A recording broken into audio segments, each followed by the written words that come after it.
இது நம்ம செய்தி சேனல். இன்று நமது சேனலில் சில்வர் ஜூப்ளி ஆண்டில் கலக்கும் நடிகை திரிஷா குறித்து பார்ப்போம்.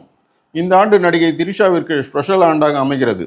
அவர் 1999ஆம் ஆண்டு வெளியான ஜோடி படத்தில் சின்ன கேரக்டரில் நடித்தார். அதன் பிறகு 2001இல் கதாநாயகியாக தேர்வாகி இயக்குனர் அமீர் டைரக்ஷனில் நடிகர் சூர்யாவுடன் அவர் நடித்த மௌனம் பேசியத படம் 2002ஆம் ஆண்டு வெளியானது.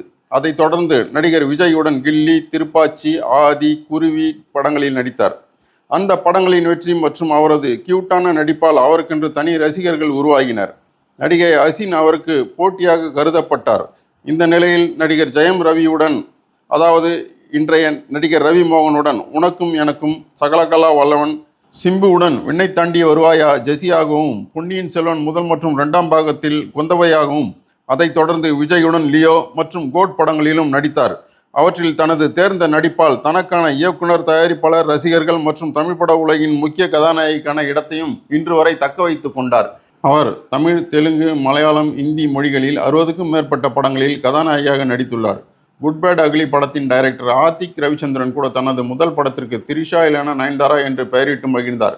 அவருக்கு இந்த 2025ஆம் ஆண்டு புதிய பாதை அமைத்து கொடுத்துள்ளது. அதாவது இந்த ஆண்டின் தொடக்கத்தில் அவர் நடித்த மலையாள படமான ஐடென்டிட்டியும், அதைத் தொடர்ந்து தல அஜித்துடன் நடித்த விடாமுயற்சி மற்றும் குட் பேட் அக்லி ஆகியவை வெளியாகி வெற்றி பெற்றுள்ளன.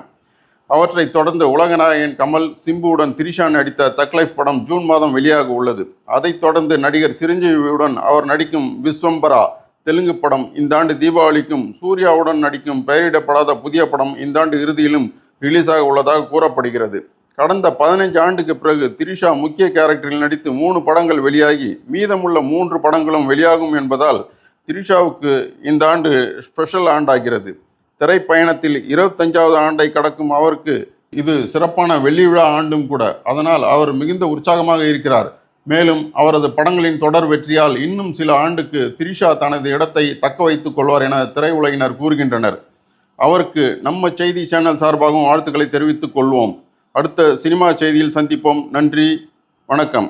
மனசேல எப்பேற்பட்ட நடிகனே, உனக்கெல்லாம் நடிப்பு சொல்லி தருமா என்ன? தேங்க்யூ.